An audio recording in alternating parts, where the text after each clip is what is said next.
আমরা কন্টিনিউয়াসলি কাজ করে যাচ্ছি সন্ত্রাস মুক্ত মোহাম্মদপুর তৈরি করতে।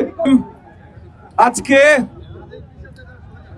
এই চার রাস্তার মোড়ে, বসিলা রোড চার রাস্তার মোড়ে, যেটা বেশিরভাগ লোকজন তিন রাস্তার মোড় বলে, বাট এই বসিলা রোড তিন রাস্তার মোড়ে আমরা একত্রিত হয়েছি। বিশাল মানববন্ধন হচ্ছে এখানে। প্রতিধ্বনি, দিন বদলের এখনই সময় এবং ইচ্ছা শক্তি, এই অত্র এলাকার তিনটি যুব ভিত্তিক ভলান্টিয়ার অর্গানাইজেশন তারা আজকে এই মানববন্ধনের ব্যবস্থা করেছে। কারণ এই এলাকার জনগণ সন্ত্রাস থেকে অতিষ্ঠ। কিশোর গ্যাং থেকে শুরু করে মাদক ব্যবসার গ্যাংগুলো, চাঁদাবাজ, ভূমিদস্যু, এদের সবার তাণ্ডব থেকে অতিষ্ঠ। এই সব তাণ্ডব, এই কিশোর গ্যাংয়ের হাত, সব সন্ত্রাসের কালো হাত ভেঙে দেবার জন্য তারা একত্রিত হয়েছে।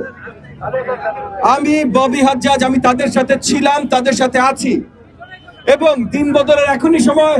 ভাই আপনার ব্যানার ওদিকে রাখেন, ঠিক আছে, আপনার ব্যানার ওদিকে রাখেন, রাস্তা না আটকাই, আমরা রাস্তা না আটকাই। দিন বদলের এখনই সময়। কাজ করছে অত্র এলাকার সন্ত্রাস দমনে। তারা নবোদয়, চাঁদ উদ্যান, চন্দ্রিমা, রায়ের বাজার, বেশ কয়েকটা জায়গায় যেখানে হটস্পট, যেমন রায়ের বাজার একটা জায়গা আছে, ওই গলিটার নামই ক্যান্সার গলি। এতটাই সন্ত্রাস তাণ্ডব ওখানে যে গলিটার নামই দিয়ে দিয়েছে এলাকাবাসীরা ক্যান্সার গলি। এই জায়গাগুলোতে সন্ত্রাস দমনের জন্য এলাকাবাসীকে সাথে নিয়ে দিন বদলের এখনই সময়। এবং আমরা বেশি করে আলোর ব্যবস্থা, ওই গলিগুলোতে সিসিটিভি ক্যামেরার ব্যবস্থা, এবং আমরা নতুন অ্যাপ তৈরি করে দিয়েছি। এই যে দিন বদলের এখনই সময় লোগো দেখবেন, এই লোগো দিয়ে নতুন অ্যাপ তৈরি করে দিয়েছি, যেটার মাধ্যমে এগুলো জনগণ দেখতে পারে। এইটা খুব শীঘ্রই আপনাদের, আমাদের মিডিয়া ভাই বোনদের সামনে আমরা পরিষ্কারভাবে নিয়ে আসবো, হয়তো আগামী 2-3 দিনের ভিতরে নিয়ে আসবো অ্যাপ শুদ্ধ। আমরা কন্টিনিউয়াসলি কাজ করে যাচ্ছি সন্ত্রাস মুক্ত মোহাম্মদপুর তৈরি করতে। মোহাম্মদপুরের জনগণ এই দেশের, শুধু এই শহরের না, এই দেশের সবচেয়ে মার্জিত জনগণদের মধ্যে মোহাম্মদপুরের জনগণ। শিক্ষিত মার্জিত মধ্যবিত্তর বাসস্থান মোহাম্মদপুরে, শিক্ষিত মার্জিত মধ্যবিত্ত। এইখানে কিশোর গ্যাং, ড্রাগ ব্যবসা, ড্রাগ গ্যাং, জমি দখল, ছিনতাইকারী হইতে পারে না। এইটা চলবে না, এটা বন্ধ আমরা করব ইনশাআল্লাহ। আগামীতে একটা নির্বাচন আছে, নির্বাচন নিয়ে অনেক কথা বলছে, সেটা ভিন্ন কথা। কিন্তু আমাদের এলাকার জন্য নির্বাচন আগে, নির্বাচন পরে, এগুলো কিছু না। আমাদের এলাকার জন্য সারা দিন রাত আমাদের কাজ করাটা আমাদের কর্তব্য, আমাদের দায়িত্ব ইনশাআল্লাহ। আমি এখন এই এলাকাবাসী, আমি রাজনীতি করি পুরো দেশব্যাপী, দেশের জন্য লড়াই করি। কিন্তু যখন থেকে এই এলাকায় আমি এসেছি, হুমায়ুন রোডে বাসা নিয়েছি আমি, যখন থেকে এই এলাকায় আমি এসেছি তখন থেকে এই এলাকার সব সমস্যা নিয়ে আমি কাজ করছি।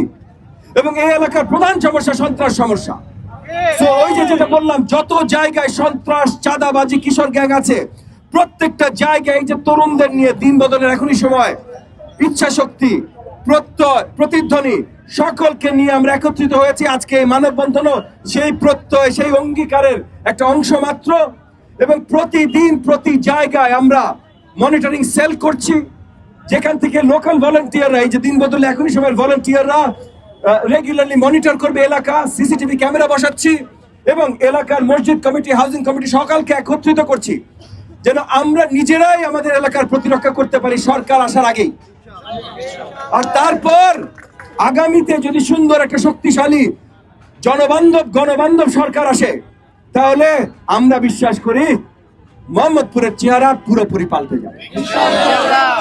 ওই যেটা বলেছিলাম, শিক্ষিত মার্জিত মধ্যবিত্তের এলাকা মোহাম্মদপুর, দেশব্যাপী, বিশ্বব্যাপী মোহাম্মদপুর সেই পরিচিতি পাবে, শিক্ষিত মার্জিত মধ্যবিত্তের এলাকা বৃহত্তর মোহাম্মদপুর। আমরা সন্ত্রাস আর হতে দেব না, চাঁদাবাজি আর হতে দেব না। এইটার জন্য আমরা সবাই এখন থেকে বদ্ধপরিকর, এবং মোহাম্মদপুরের চেহারা ইনশাআল্লাহ আমরা বদলে ছাড়বো। আপনাদেরকে অসংখ্য ধন্যবাদ।